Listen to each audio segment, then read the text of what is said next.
Assalamualaikum warahmatullahi wabarakatuh. Waalaikumsalam warahmatullahi wabarakatuh. Halo Dewan Juri, halo teman-teman semua. Halo. Perkenalkan, nama aku Adelia Nur Aprilianita. Aku kelas 7 dari SMPN 5 Tiga Raksa. Pada kesempatan hari ini, aku akan bercerita tentang kisah Timun Mas. Cerita ini aku ambil dari buku Cerita Rakyat Paling Legenda yang ada di Book Fair 2024 yang berada di Mall Ciputra. Teman-teman, udah pada baca ceritanya belum? Belum. Kalau belum, simak cerita aku ya.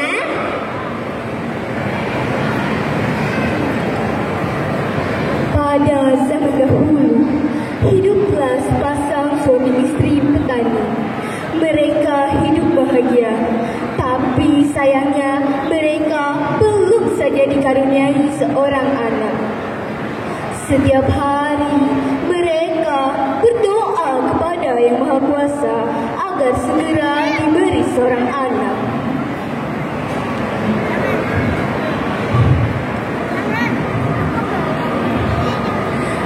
Ya Tuhan, berikanlah kami seorang anak.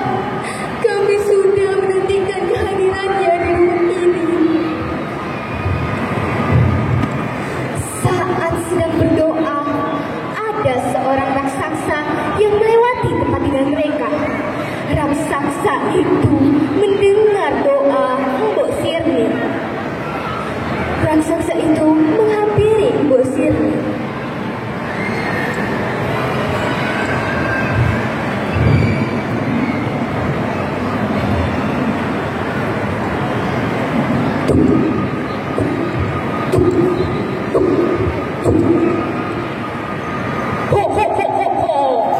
Jika kau ingin memiliki seorang anak, tanamlah biji-biji ini. Kelak kau akan mendapatkan seorang bayi perempuan. Tapi ada syaratnya. Pada usia anak itu yang 17 tahun, kau harus serahkan anak itu kepadaku.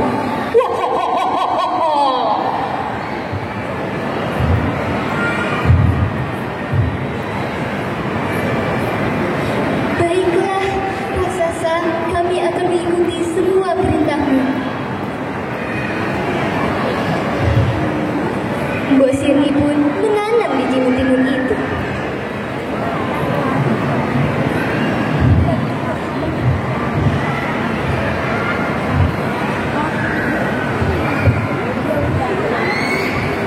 Hari demi hari berlalu.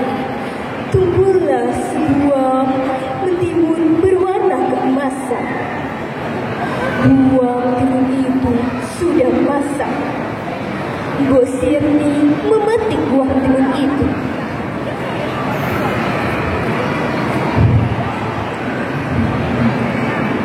Pak, lihatlah, buah mentimun ini sudah masak. Ayo kita buah mentimun ini, Pak.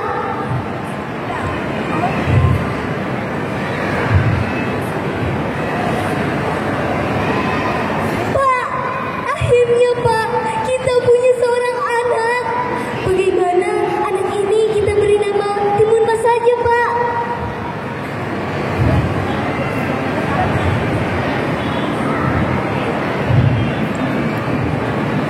Hari demi hari berlalu, tahun demi tahun berganti. Timun Mas tumbuh menjadi gadis yang cantik. Orang tuanya sangat bangga kepadanya. Tapi kedua orang tua Timun Mas sangat khawatir terhadap anaknya. Karena sebentar lagi Timun Mas akan berulang tahun yang ke-17. Dan akhirnya ulang tahun Timun Mas telah tiba. Raksasa itu datang kembali untuk menagih janji.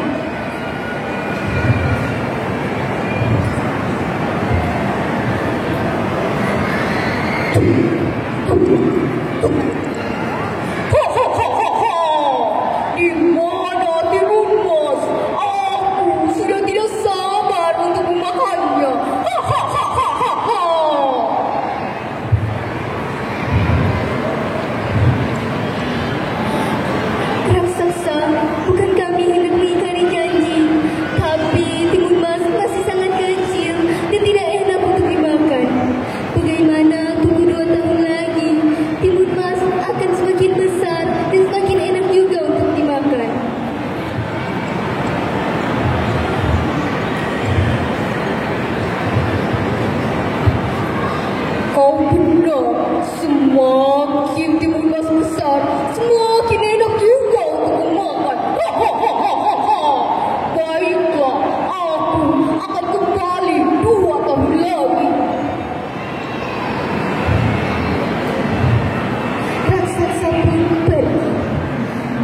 Hari demi hari berlalu, waktu yang dijanjikan semakin dekat.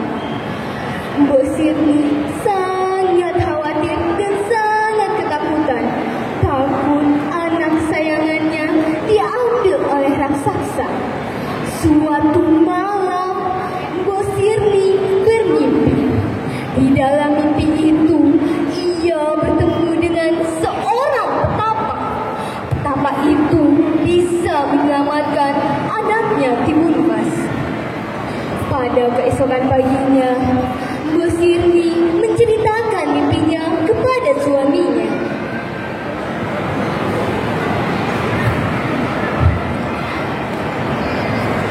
Pak, semalam aku bermimpi.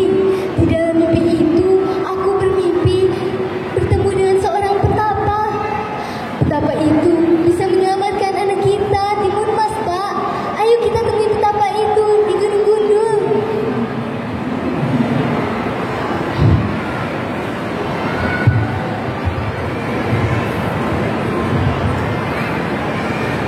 Iya, Bu. Ayo kita temui petapa itu di Gunung Gundul. Pasti itu adalah petunjuk dari Dewata. Mereka pun menuju Gunung Gundul untuk menemui petapa. Dan benar saja, di sana ada petapa yang sangat sakti. Petapa itu memberikan Mbok Sirni dan suaminya satu bungkusan kecil yang berisi 4 macam.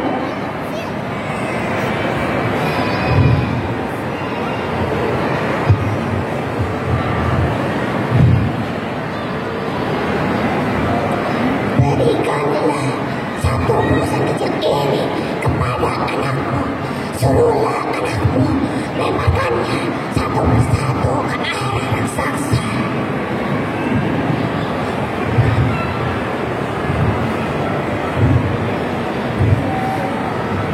Baiklah, terima kasih petapa atas bantuannya. Mbok Sirni dan suaminya pun kembali ke rumah. Mbok Sirni memanggil Timun Mas.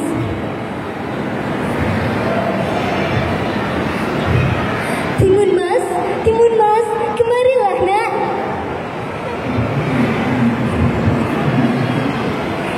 Iya, Bu.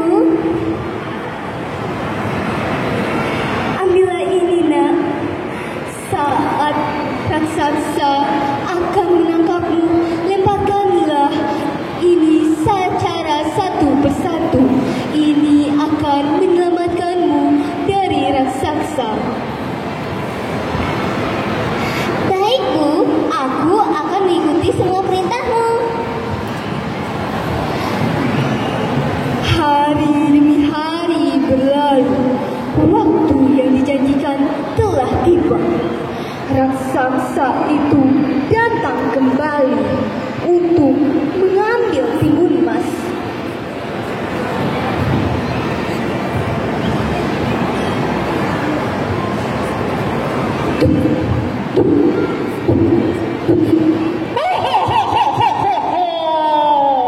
Di mana Timun Mas?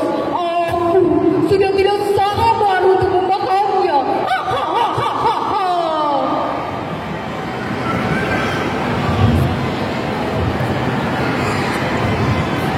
Tunggulah sebentar. Istriku sedang memanggilnya. Timun Mas sedang bermain di halaman belakang. Ternyata Timun Mas sudah disuruh keluar lewat pintu belakang. Mbok Sirni menghampiri Timun Mas. Timun Mas, anakku, ambillah ini nak. Ini akan menyelamatkanmu dari kejahatan raksasa. Semoga kau selamat, anakku. Jangan lupa larilah sekencang mungkin. Baik, Bu. Aku akan mengingat pesan-pesan Ibu. Aku pergi dulu ya, Bu. Timun Mas pun pergi. Tapi raksasa telah menyadari kalau ia telah dibohongi. Raksasa pun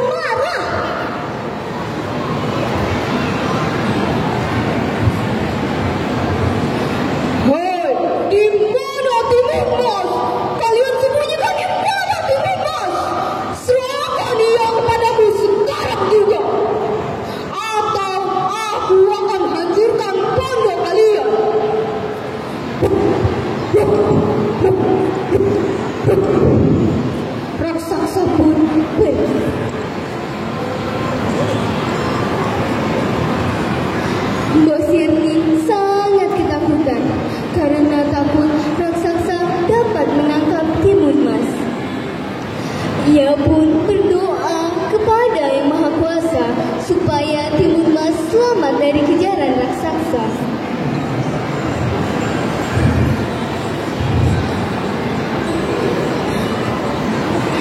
Ya Tuhan, selamatkanlah Timun Mas anakku. Lindungilah dia ya Tuhan. Aku tidak ingin Timun Mas kenapa-kenapa. Kembalikanlah dia pulang ke rumah dengan selamat ya Tuhan. Raksasa pun mengejar Timun Mas. Tapi Timun Mas sangat ketakutan. Ia pun melemparkan benda ajaibnya yang pertama, yaitu segenggam garam.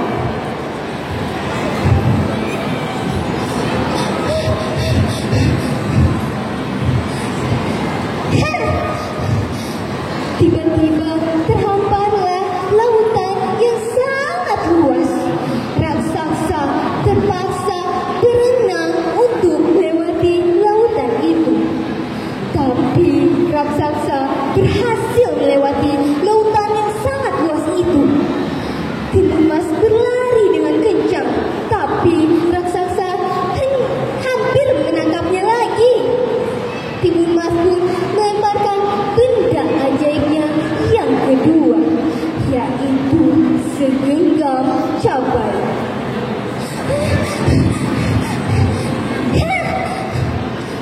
Tiba-tiba tumbuhlah pohon dengan ranting yang sangat tajam.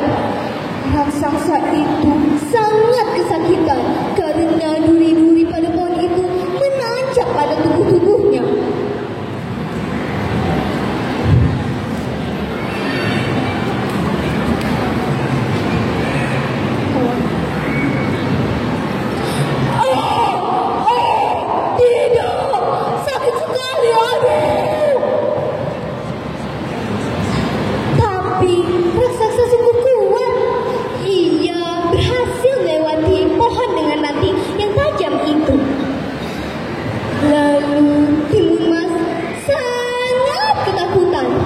Ia pun melemparkan benda ajaibnya yang ketiga, yaitu segenggam biji mentimun.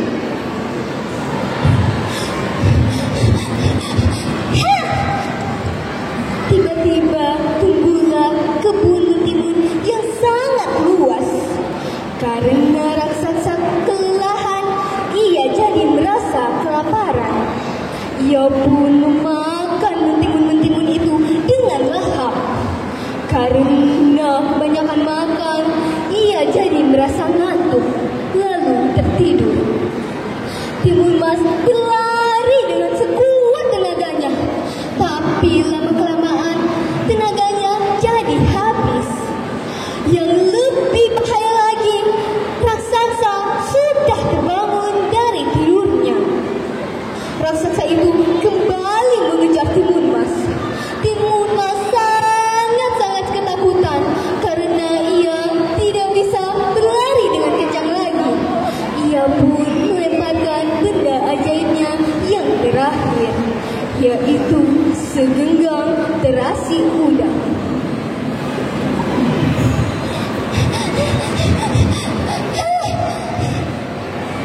Tiba-tiba muncullah danau lumpur yang sangat dalam. Danau itu menarik raksasa ke daratan. Raksasa sangat panik, ia tidak bisa bernapas.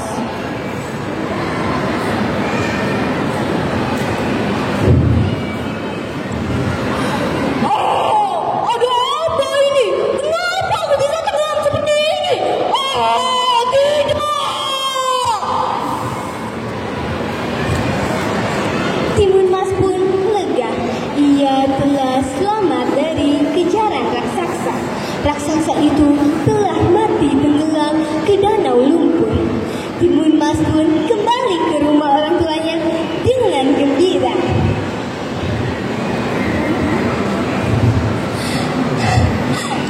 Ayah, Ibu, aku kembali. Raksasa itu telah mati tenggelam. Aku selamat, Bu. Ya